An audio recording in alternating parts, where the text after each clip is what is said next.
Hey guys, I've put several hours into Pokemon Y.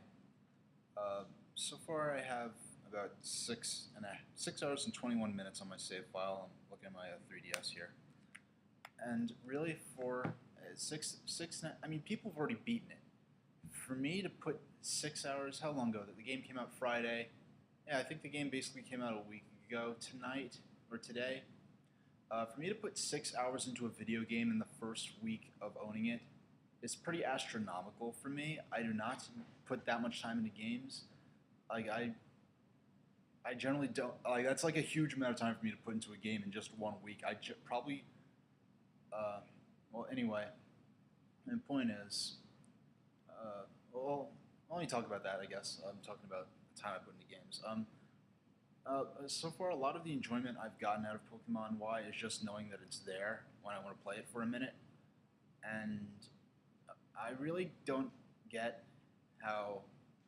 Well, I mean, I understand it, but it's kind of I just can't put my head. There are people who beat the Elite Four like days ago, like within 2 or 3 days of getting the game, and I'm like, I can't conceive of sitting in one spot or being on the go or whatever and putting that much time into a game to beat it and like that quickly. And I've been waiting for this game for a while. I'm kind of savoring it and enjoying it. I just beat the first just today, just a couple hours ago. Really, I not a couple hours in gameplay, just a couple of hours ago before I filmed this. Beat the first badge, and I basically just left the gym and saved. So I haven't gotten that far into the game. Um, I've been spending a lot of time in Pokemon and me actually playing with the Pokemon, and I'm enjoying that as much as I hoped I would. Well, I kind of it doesn't the Pokemon don't quite seem as interactive as I hoped they'd be. Like I wanted Froakie to actually like put his like little frog hand out and you could like pull it or whatever, kind of like in Nintendogs, and you could sort of poke the puppy's they, the Pokemon don't seem quite as like interactive with you behind the screen as the puppies and cats do in the Nintendogs games. Aside from that, well, that's pretty much my impression so far. Uh, well, heck, I'm not gonna edit this or anything, so I'm just gonna go ahead and rant about it. I got the roller skates, and you cannot take them off. Like it's ridiculous to me. That as far as I'm concerned, Game Freak, they dropped the ball. Like, why would you make it so you can't take the skates off? I know, like, they're permanently equipped to the circle pad. Whenever you use the circle pad, the skates automatically come on when you're in like the overworld, and that's ridiculous to me. I mess with the skates for a second. I'm like, yeah, this doesn't control that good. I generally don't even run when I play the Pokemon games unless I'm like grinding or something and I'm going back and forth to places I've already been. But I'm playing through the adventure the first time. I don't run through it. I look at the scenery and stuff, sort of, and, take my time. And it is too easy to program in an option: take the skates on, take the skates off. It's a basic function. I cannot believe that I couldn't take the skates off and that the circle pad would permanently have the skates on them. I actually thought that there was some kind of glitch in the menu system where I couldn't de-equip the skates, and I had to go online to see that the skates, were permanently equipped to the circle pad for the rest of the game, and you'd have to use the D-pad, if you wanted to walk normally. And for me, the D-pad to use as a primary input is physically painful for me to use. I have an original model Nintendo 3DS.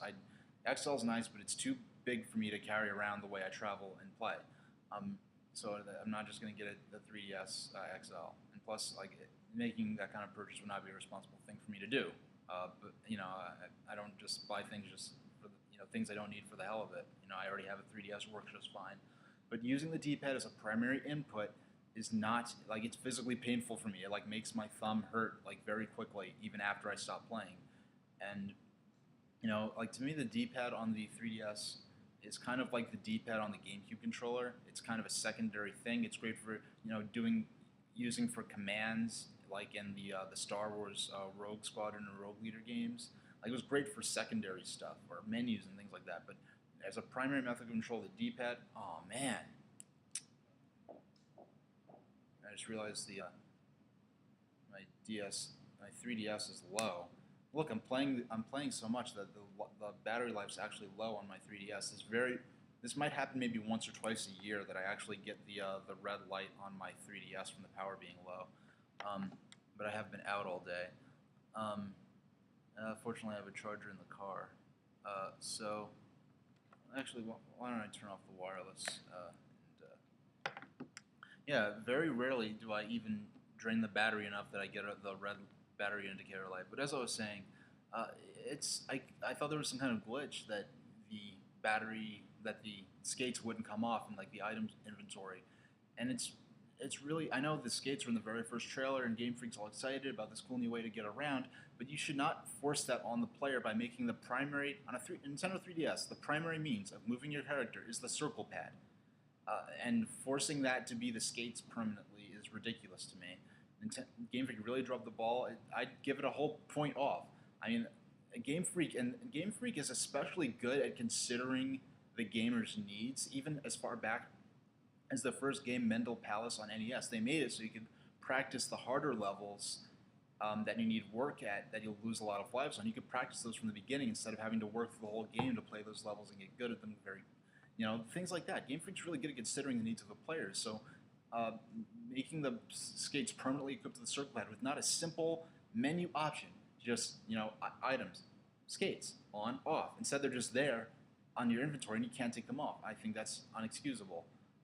If this game was a perfect 10, I'd take a point off for that because stupid little interface things like, there's just very, very poorly considered. And Game Freak is they're too good of a developer to make a stupid little mistake like that.